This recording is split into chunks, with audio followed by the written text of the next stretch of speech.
displays and communication related to what we could put on those displays in education, especially in the classroom, has been phenomenal. And of course, over the last few years, we've seen that a lot of education is not even happening in the classroom. And I think that's a direct result of how far things have come. But it's not just a matter of the display technology. Obviously, it's what we do with it. We can have good displays anywhere, but unless you have something worthwhile to put on them, then you don't have the whole package. And when it comes to education, for me, one of the most important things is figuring out how to bring knowledge from people with industry experience, whether that's agencies or freelancers, into the classroom environment, whether that's directly to students in the form of mentoring or working with institutions to bring people into that classroom. And that's somewhere where the combination of all of what we can do with video conferencing and really good quality displays to be able to show work at an acceptable level remotely has really come an incredibly long way. Well, even outside of education, which I think is the norm, right? Unfortunately, we wish that education would be the driving force behind technology improving, but the reality is that those improvements come from other industries. But we've had amazing improvements with things like remote editing in the film industry that has allowed us to improve the technology on an industrial scale almost, before it gets to the point where either consumers can have access to that or people in the classroom. By the time educational institutions get access to this technology, it's been polished in other arenas where it has to work because people's jobs are relying on it. And that's good, because that means that we can rely on it for education. Formal education does its best, and even saying that, I know it's a wide spectrum of what is possible, but what is actually being done in the classroom depending on the environment, right? And that varies country to country as well, but it can also vary school to school and institution to institution. The trick is that when it comes to the technology, that can also just be down to budget a lot of the time. And I know, unfortunately, that not every school, not every university has the budget to update their tech all the time. And I think this is one place that what we can do, what is possible now with video conferencing and any kind of virtual learning, gives us a bit of a benefit, that the technology infrastructure there allows students to experience what is possible and doesn't need to be upgraded as often as certain other things. Like if you're talking photography, cameras are being upgraded, every year or two, and it can be difficult for an institution to keep up to date all the time when it comes to that. And it's the same for filmmaking. Thankfully, things like graphic design and product design, industrial design are more software-based when it comes to creation.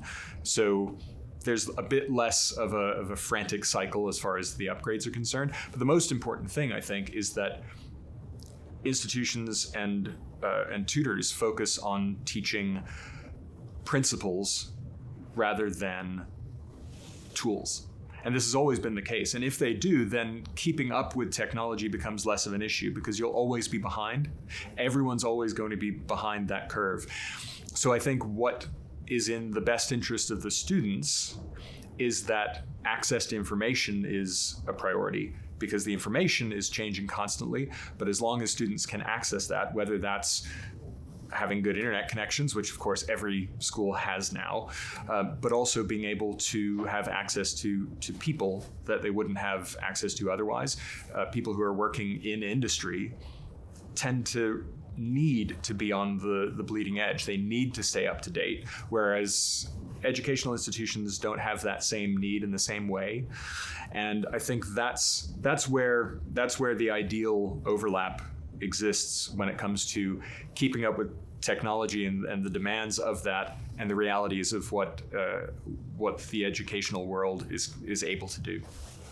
The biggest thing for me is that tutors, professors, educators broadly aren't in a position to be the experts on anything in a given industry. They're hopefully experts in teaching and sharing and inspiring, but even they can't stay up to date. So one of the most important things is to as much as possible, try to pull from people who are working in industry and get that information directly from the source to those students, whether it's in person or virtually, whether it's through talks or workshops or mentorships.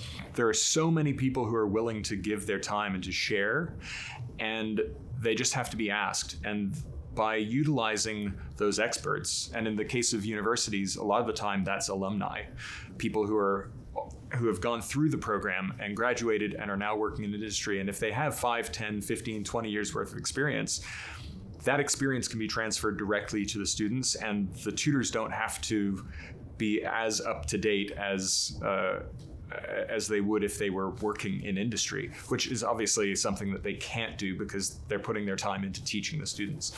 As an educator, I've had the opportunity to mentor people, not just students, but people throughout their careers, run workshops, give virtual presentations, all virtually. I do a lot in person, but one of the things that's been most rewarding to me is using technology to access people who wouldn't otherwise have access to what I'm able to share, or people I can work with who I couldn't physically work with otherwise, whether that's due to proximity or in a lot of cases it's just due to time and scheduling.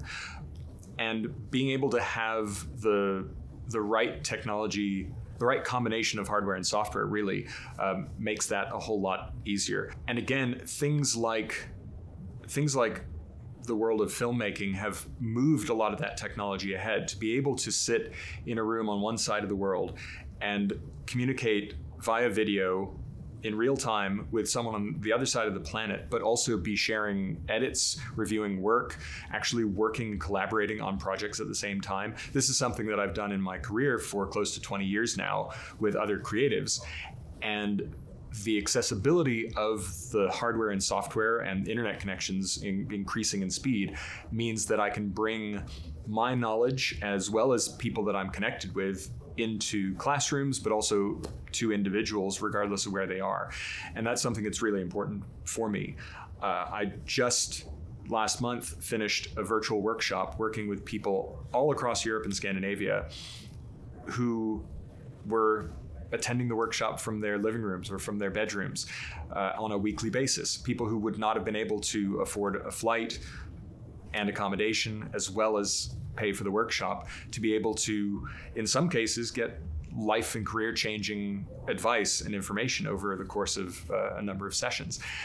Being able to do things like that is the definition of empowerment through education and technology for me, especially since these strange last few years that we've had where everyone has gotten used to doing almost anything online. We've reached a point where the lines are becoming blurred between how industry works and how education works. And education takes lots of forms. When I teach, whether it's a workshop or if I'm mentoring or if I'm speaking at a virtual conference, if I'm teaching virtually, that's education, whether I'm teaching professionals or I'm teaching students.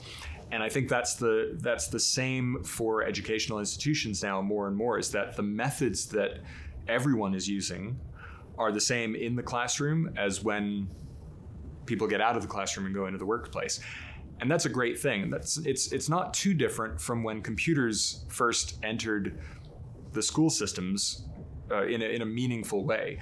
I'm old enough that I remember when Macs in the classroom was a new thing and a big deal to kids, because now there was a computer that was accessible where other computer systems at the time weren't as accessible to people who had no knowledge. And accessibility is really the theme here, because once that technology is available, students, especially children, will learn it so much faster than anyone else.